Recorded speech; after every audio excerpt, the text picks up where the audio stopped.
2019, comme on l'écrit ici, c'est un petit peu l'an 1, non pas de la formation, mais du développement de compétences.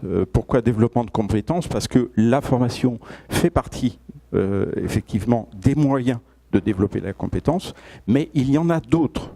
Et justement, la loi liberté de choisir son avenir professionnel permettra de développer les compétences par des nouveaux moyens, des nouveaux dispositifs. C'est tout l'enjeu. En partant d'un constat, le constat, c'est que malheureusement, les gouvernements successifs ont fait des réformes de formation professionnelle, mais le bilan reste accablant. La France fait partie des pays où malheureusement les jeunes sont mal formés. Il faut savoir qu'aujourd'hui, suivant les sources, on est entre 100 000 et 150 000 jeunes qui sortent du système scolaire sans aucun diplôme et sans aucune base. D'une part, et dans les différents rapports économiques, là je lisais celui de Jean Arthus il y a quelques jours, bien, la France est en fond de tableau en matière de compétences. Donc il y a un énorme déficit de compétences et il convenait de transformer ce système qui date de plusieurs décennies et qui malheureusement n'est pas efficace. Donc cette loi, on va la balayer de manière très synthétique. Tout d'abord, c'est une simplification au niveau de la gouvernance de la formation globale en France. Il faut savoir qu'il y avait 4 organisations. On les voit ici, il y a un petit CPNEFP, COPANEF, FP, SPP, CNCP. En fait, c'est le CNEFOP là, dans le premier document. Ces 4 organisations, en fait, laissent place à une seule et unique organisation qui les réunit au sein de France Compétences.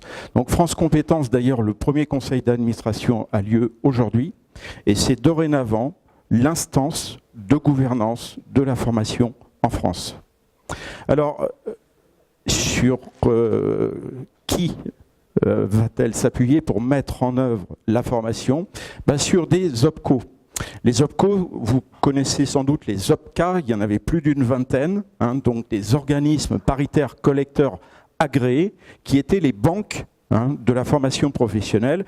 Et vous, en tant qu'entreprise, que vous soyez industriel, installateur, etc., vous faisiez appel à votre OPCA pour aller chercher des fonds permettant de développer la formation.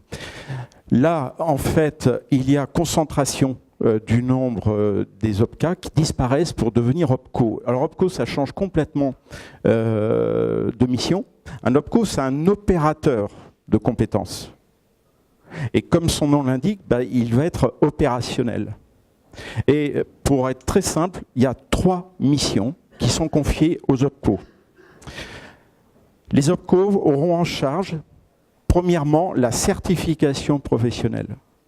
Et la certification professionnelle qui relevait de la compétence des ministère de l'Éducation nationale, l'enseignement supérieur, etc. Cette compétence de gestion de la certification professionnelle, elle vous revient, à vous, entreprise. C'est-à-dire que ce sont les branches professionnelles qui, au sein des OPCO, ont, depuis le 1er janvier, la pleine et entière responsabilité de la gestion de la certification. Ça veut dire quoi? Ça veut dire créer, ça veut dire adapter, supprimer des certifications. Et là, on retrouve tous les enjeux pour notre filière professionnelle Smart Home, Smart Building, de développer des certifications ad hoc. On sait qu'il y a des trous dans la raquette, et là, il y a un enjeu pour la FFD et pour tous les acteurs, que ce soit les fédérations des industriels, des opérateurs qu'on a évoqués tout à l'heure. Toutes les entreprises sont aujourd'hui responsables de leur destin. Donc là, il est évident qu'au niveau du conseil d'administration de la FFD et du bureau, il y a des choses à faire. Donc, une gouvernance complètement reconsidérée, avec une deuxième mission pour les OPCO qui va être la mission apprentissage. développement de l'apprentissage, développement d'un vivier de jeunes pour rentrer dans la profession. On a évoqué ce matin, a été évoqué ce matin les dizaines de milliers d'ingénieurs dont le pays a besoin. Mais au-delà des ingénieurs, il y a aussi besoin de commerciaux, de techniciens commerciaux, de techniciens tout court. Et là, il va falloir évidemment relever les manches. Troisième et dernière mission pour les OPCO, c'est une mission qui intéresse directement, je pense, beaucoup des adhérents de la FFD. C'est la mission de formation continue pour les TPE-PME, pour les entreprises de moins de 50 salariés. La nouvelle, c'est que tous les fonds mutualisés seront destinés et concentrés pour servir les intérêts des TPE-PME. Donc, voilà en résumé la mission des OPCO. En second lieu, le législateur, puisqu'on a parlé de liberté, libéralise les moyens pédagogiques qu'on va pouvoir utiliser. Et là, la définition de la formation, qui était extrêmement complexe, c'était pas un bouquin mais plusieurs lignes, en fait, est beaucoup plus simple. Il y avait 14 catégories de formation qui permettaient de financer ou pas des actions de formation. Tout ça, c'est supprimé. On en garde 4. Alors, on les retrouve. Il y a l'action de formation, donc ça peut être des stages, par exemple, et bilan de compétences, la validation des acquis de l'expérience et enfin l'apprentissage. Ensuite, on arrive aux moyens. Le stage, c'était, ou le cursus de formation, c'était le moyen le plus traditionnel. Et là, on a plus de liberté, plus de possibilités d'innovation, mais aussi des contraintes. C'est le pendant de la liberté, c'est des contraintes au niveau de la qualité. Et là, les organismes de formation qui voudront se développer sur le marché devront être certifiés, donc là, sous la tutelle du COFRAC, devront être certifiés avant le 31 décembre 2020. Donc là, il y a 2 ans pour obtenir la certification et pouvoir ensuite évoluer sur le marché. Autant de l'apprentissage, de la formation initiale, que de la formation continue. Au niveau du financement, en fait, la disparition des OPCA laisse place à une concentration et une collecte qui va être maintenant simplifiée.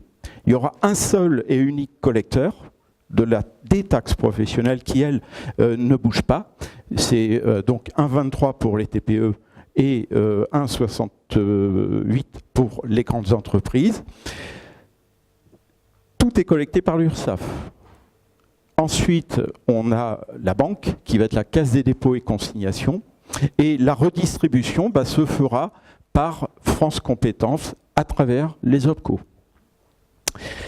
Et au niveau des dispositifs de formation qui vont être les principaux outils du développement des compétences, on va retrouver le CPF. Donc le CPF, c'est le compte personnel de formation. Il faut savoir que quand vous vous êtes réveillé le 1er janvier, vous aviez, pour ceux qui sont salariés, un peu plus de 3 000 € sur le compte CPF.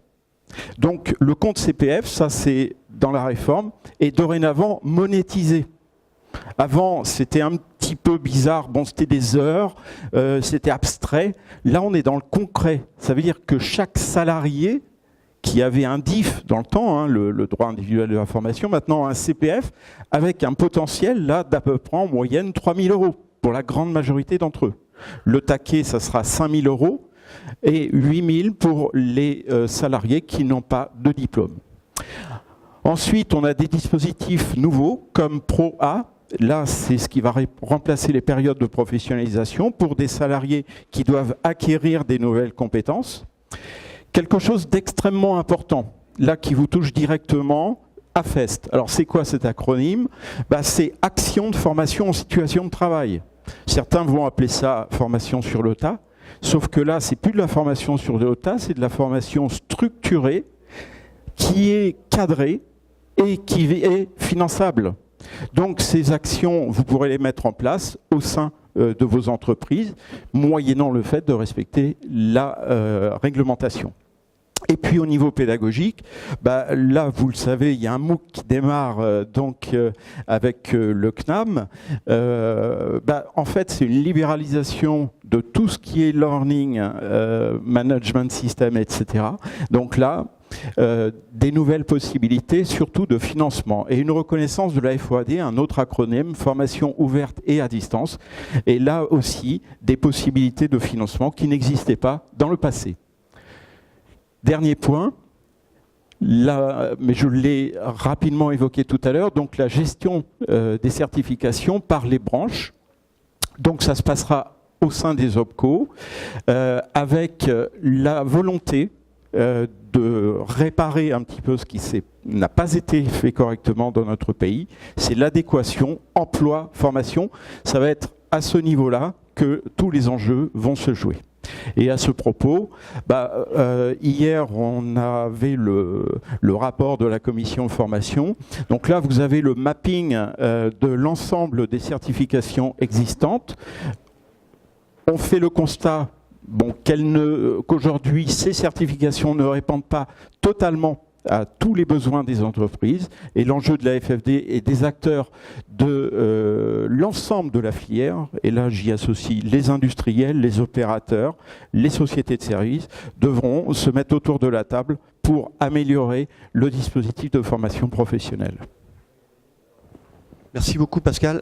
Juste une parenthèse sur le MOOC. Alors je pense que tout le monde n'était pas là hier.